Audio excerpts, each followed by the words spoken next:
공무원 행정법 시험 준비 좀 막막하셨죠?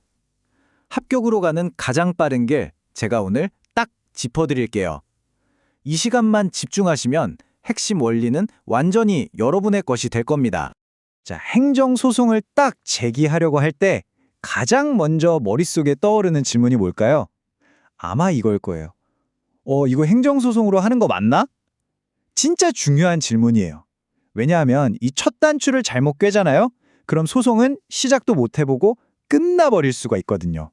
그래서 오늘 우리가 함께 짚어볼 내용들입니다. 소송의 첫 단추는 뭔지, 처분의 효력과 불복은 어떻게 하는지, 그리고 이건 진짜 모르면 안 되는 핵심 원칙들, 또 기간 계산하다가 실수하는 함정들하고요. 마지막으로 실제 판례에서 배우는 꿀팁까지 제가 싹 다 정리해드릴게요.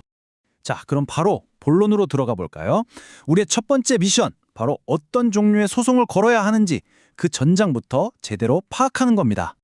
행정소송에는 종류가 몇 가지 있는데요. 그중에서 당사자 소송이라는 게 좀 특별해요.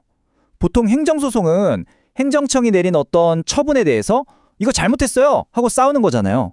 근데 당사자 소송은 그게 아니라 공법적인 권리나 의무관계 그 자체를 가지고 다투는 거예요. 이 개념 일단 머릿속에 꽉 박아두고 가셔야 뒤에 안 헷갈립니다. 좋아요. 그럼 방금 배운 개념 시험 문제에선 어떻게 나올까요? 자, 한번 맞춰보세요.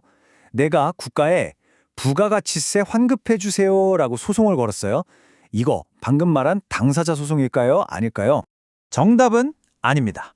우리 판례는 이걸 당사자 소송, 즉 행정소송이 아니라 민사소송으로 봐요.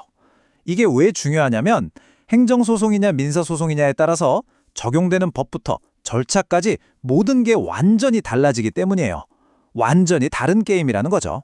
자, 그럼 다음 주제로 넘어가 볼게요. 행정청이 어떤 결정을 내리고 난 뒤에 과연 어떤 일들이 벌어지는지 한번 따라가 보죠. 이건 정말 시험에 자주 나오는 단골 문제죠. 행정청이 자기가 내렸던 처분에 하자가 있어서 스스로 취소를 했어요. 그럼 그 다음에 똑같은 목적을 위해서 잘못된 부분만 싹 고쳐서 새로운 처분을 다시 내릴 수 있을까요? 와, 이 화면 보니까 글씨가 많아서 머리가 좀 아프시죠? 괜찮아요. 다 읽을 필요 전혀 없어요. 여기서 딱 하나만 기억하시면 됩니다. 뭐냐면 멀쩡하게 잘 있던 처분을 없애는 철회랑 애초에 문제가 있었던 처분을 없애는 취소는 완전히 다른 개념이라는 거예요. 법적으로 가는 길이 완전 달라요. 이 차이만 딱 잡으면 됩니다. 이 모든 상황을 관통하는 아주 중요한 원칙이 바로 기속력입니다. 기속력. 이게 뭐냐면요.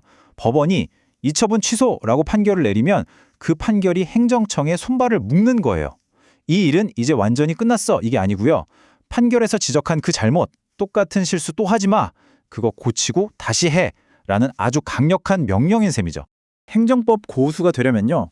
바로 이런 근본적인 개념들의 차이를 명확하게 구분할 줄 알아야 합니다. 지금부터 그걸 한번 보시죠. 자, 보세요. 둘 다 이름은 계약이에요. 겉보기엔 비슷하죠. 하지만 법의 세계에서는요. 이 둘은 완전히 다른 나라에 살고 있다고 보시면 돼요. 이것도 마찬가지예요. 표가 복잡해 보이지만 핵심은 딱 하나입니다. 내가 국가랑 맺은 계약이 공법상 계약이냐, 사법상 계약이냐 이거에 따라서요. 나중에 문제가 생겼을 때 가야 하는 법원이 행정법원이냐, 민사법원이냐로 갈라진다는 거예요. 정말 중요하죠? 만약에 이걸 맨 처음부터 잘못 선택해서 엉뚱한 법원으로 가잖아요. 그럼 재판관이 서류를 보지도 않고 이건 우리 법원에서 할 게 아니네요. 돌려보냅니다. 하고 그냥 끝내버릴 수 있어요. 이걸 바로 각하라고 하죠. 자, 이제 정말 실무적인 이야기. 하지만 어쩌면 가장 무서운 함정일 수 있는 주제입니다. 바로 기간 계산이에요. 달력 때문에 소송에서 지면 안 되잖아요. 바로 이 숫자 90, 90일입니다. 이건 그냥 숫자가 아니에요. 법이 정해놓은 불변 기간, 즉 절대 바꿀 수 없는 시간입니다. 단 하루라도, 아니 단 1시간이라도 늦으면 소송을 제기할 권리 자체가 그냥 공중으로 날아가 버립니다. 그럼 이 90일을 어떻게 세느냐? 이것도 규칙이 있어요. 아주 간단합니다.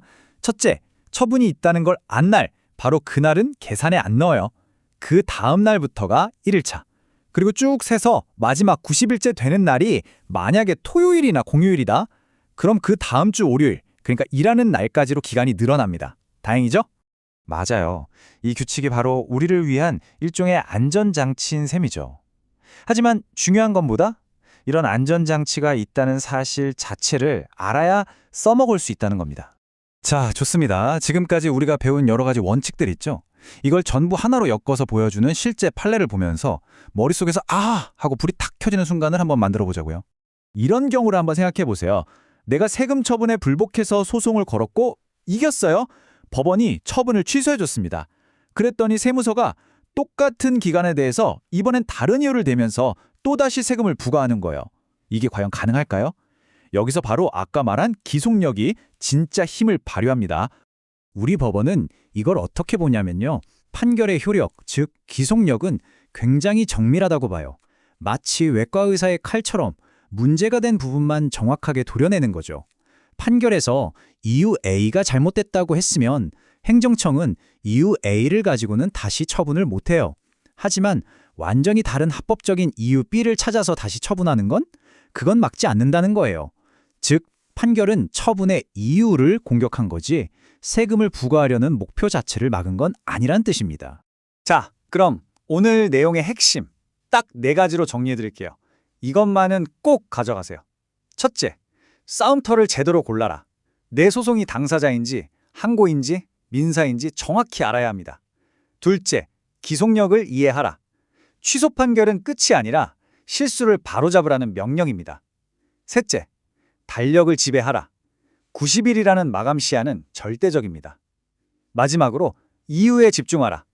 결국 모든 싸움은 처분의 법적인 근거, 그 이유를 두고 벌어집니다. 이제 행정법을 바라보는 눈이 좀 달라지셨나요?